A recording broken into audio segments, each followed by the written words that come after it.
Paddy Mayne was born on 11 January 1915 in Newtownards, County Down, Northern Ireland. He grew up in a family that valued education, discipline, and hard work. From a young age, he displayed remarkable energy and determination. He attended Regent House School, where he excelled academically while also becoming an outstanding athlete. His exceptional strength and competitive spirit made him successful in several sports, particularly rugby and boxing.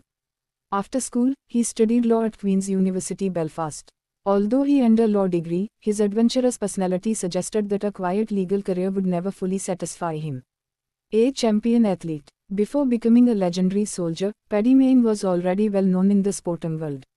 He represented Ireland in international rugby, earning admiration for his fearless style of play. On the rugby field, he was famous for his aggressive tackling, determination, and ability to inspire teammates. In addition to rugby, he became an amateur boxing champion. His physical fitness, courage, and competitive mindset would later prove invaluable during military operations. Sports taught him discipline, teamwork, and leadership qualities that shaped his future military career. Joining the army. When the Second World War began in 1939, Mayne immediately joined the British Army. Like many young men of his generation, he believed it was his duty to defend freedom against Nazi Germany. His strength, intelligence, and fearless nature quickly attracted attention. While serving with the Royal Ulster Rifles, he demonstrated leadership skills that distinguished him from many other officers. His life changed forever when he was selected for an experimental military unit that would become one of history's most famous special forces organizations. The birth of the SAS. In 1941, David Stirling formed the Special Air Service (SAS) with the revolutionary idea that small groups of highly trained soldiers could strike deep behind enemy lines. Paddy Mayne became one of the first members of this elite force. Many military leaders doubted the concept, believing such dangerous missions were impossible. However, Mayne and his fellow soldiers proved otherwise through courage, careful planning, and relentless determination. The SAS focused on surprise attacks, sabotage, intelligence gathering, and rapid escape before enemy forces could respond. Raids across North Africa. The deserts of North Africa became Paddy Mayne's first major battlefield. Leading small teams, he carried out daring nighttime raids on German and Italian airfields.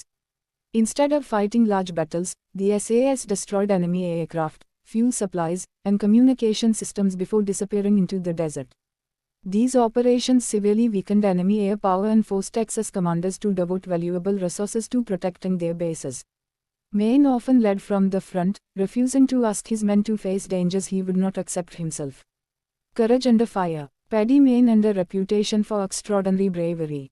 Whether crossing hostile deserts, attacking heavily defended airfields, or escaping enemy patrols, he remained calm under pressure. His soldiers admired him because he shared every hardship with them.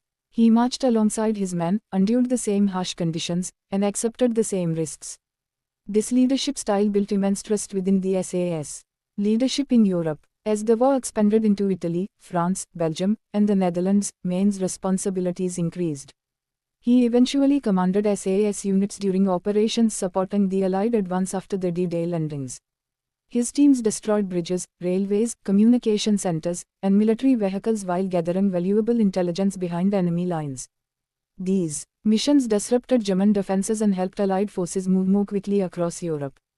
Military decorations. Throughout the war, Paddy Mayne received numerous decorations for exceptional bravery. Among his highest honors were multiple Distinguished Service Orders, DSOS, and several bars to the DSO, reflecting repeated acts of outstanding leadership and courage. Many historians believe his achievements were so extraordinary that he deserved Britain's highest award for bravery, the Victoria Cross, although it was never awarded to him. Even without it, his military record remains one of the most distinguished in SAS history. Personality beyond the battlefield. Paddy Mayne was a complex individual. Friends described him as intelligent, loyal, humorous, and generous. At the same time, he possessed a fiery temper and a restless spirit. The intense pressures of war affected him deeply, as they did many soldiers of his generation. Despite these struggles, those who served under him remembered him as a leader who always placed his men's welfare above his own comfort. Life after the war. When the war ended in 1945, Mayne returned to civilian life. He resumed working as a lawyer in Northern Ireland, but adapting to peacetime proved difficult after years of intense combat. Although respected as a war hero, he preferred a quiet life and rarely sought public attention for his achievements. His humility reflected the character of many veterans who believed they had simply fulfilled their duty. A tragic death. On 14 December 1955, Paddy Mayne died in a road accident in County Down, Northern Ireland. He was only 40 years old. His sudden death shocked friends, family, and former comrades who had admired his remarkable courage during the war. Though his life ended far too soon, his legacy continued to grow. Lasting legacy. Today, Paddy Mayne is remembered as one of the greatest soldiers in British military history. Modern special forces around the world study the tactics pioneered by the early SAS. His courage demonstrated that determination, creativity, and leadership could overcome overwhelming odds. Books, documentaries, and television dramas have introduced new generations to his remarkable story, ensuring that his contributions are never forgotten.